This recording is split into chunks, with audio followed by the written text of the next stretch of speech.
parle. Chaque jour, Charles et Carole vous présentent la leçon de l'école du sabbat.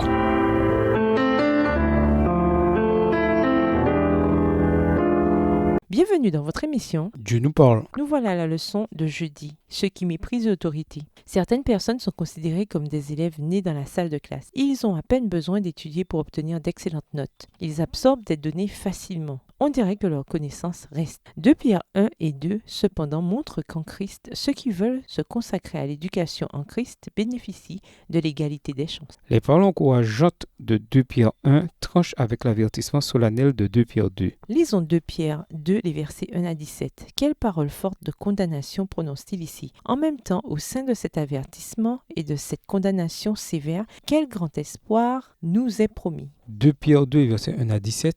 Il y a eu parmi le peuple de faux prophètes, et il y aura de même parmi vous de faux docteurs, qui introduiront des sectes pernicieuses, et qui, rognant le maître qui les a rachetés, attireront sur eux une ruine soudaine. Plusieurs les suivront dans leur dissolution, et la voix de la vérité sera calomniée à cause d'eux. Par cupidité, ils trafiqueront de vous au moyen de paroles trompeuses, eux que menace depuis longtemps la condamnation et dont la ruine ne sommeille point. Car si Dieu n'a pas épargné les anges qui ont péché, mais s'il les a précipités dans les abîmes de ténèbres et les réserve pour le jugement, s'il n'a pas épargné l'ancien monde, mais s'il a sauvé Noé, lui, 8e de ce prédicateur de la justice, lorsqu'il fit venir le déluge sur un monde d'impies, s'il a condamné la destruction et réduit en cendres les villes de Sodome et Gomorrhe, les donnant comme exemple aux impies, et s'il a délivré le juste lot, profondément attristé de la conduite de ces hommes sans frein dans leur dissolution. Verset 8. Car ce juste qui habitait au milieu d'eux tourmentait journellement son âme juste à cause de ce qu'il voyait et entendait de leurs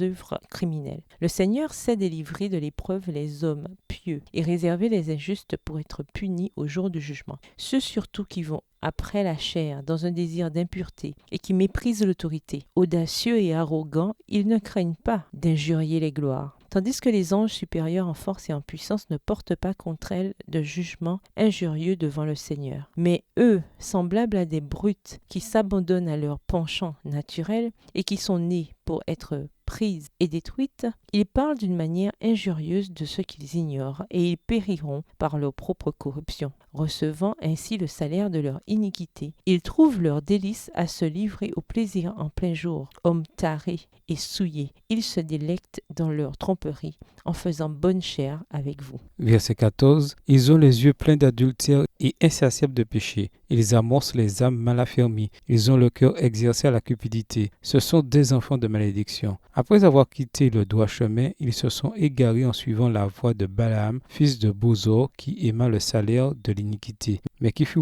pris pour sa transgression, une ânesse muette, faisant entendre une voix d'homme, arrêta la démence du prophète. Ces gens-là sont des fontaines sans eau, des nuées que chasse un tourbillon, l'obscurité des ténèbres leur est réservée. Remarquez ce que Pierre écrit au verset 10 à propos de ceux qui méprisent l'autorité, dans la version Colombe. Quel terrible reproche pour ce qui est toujours une réalité à notre époque. En tant que corps d'Église, nous devons partir du principe qu'il existe certains niveaux d'autorité. Voir Hébreux 13, les versets 7, 17 et 24. Et nous sommes appelés à nous y soumettre et à leur obéir, en tout cas dans la mesure où ils sont eux-mêmes fidèles au Seigneur. Pourtant, au sein de cette condamnation impitoyable, Pierre offre au verset 9 un contrepoint. Il dit que bien que Dieu ait la puissance de tenir en réserve les injustes, le Seigneur s'est délivré de la tentation des hommes pieux. Version Darby. Serait-il possible qu'une partie de notre éducation dans le christianisme consiste non seulement à éviter la tentation, mais aussi à apprendre les nombreuses façons dont Dieu peut nous en délivrer et à nous prémunir de ceux qui, avertit-il, introduiront insidieusement des doctrines de perdition? 2 Pierre 2, verset 1. En outre, puisque le mépris de l'autorité est tant condamné, notre éducation chrétienne ne devrait-elle pas consister à apprendre la bonne manière de comprendre, de se soumettre et d'obéir à ceux qui nous dirigent? Hébreux 13, verset 7. Bien que nul ne puisse dire qu'Adam et Ève ont méprisé l'autorité en fin de compte, ils ont choisi de désobéir à cette autorité. Et ce qui rendait leur transgression plus grave encore, c'est qu'ils l'ont fait en réponse à une contradiction flagrante de ce que cette autorité, Dieu lui-même,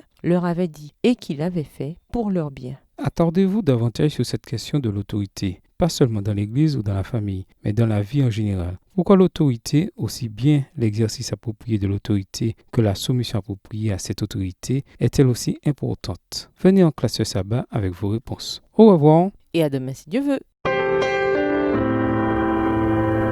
Dieu nous parle. Chaque jour, Charles et Carole vous présentent la leçon de l'école du sabbat.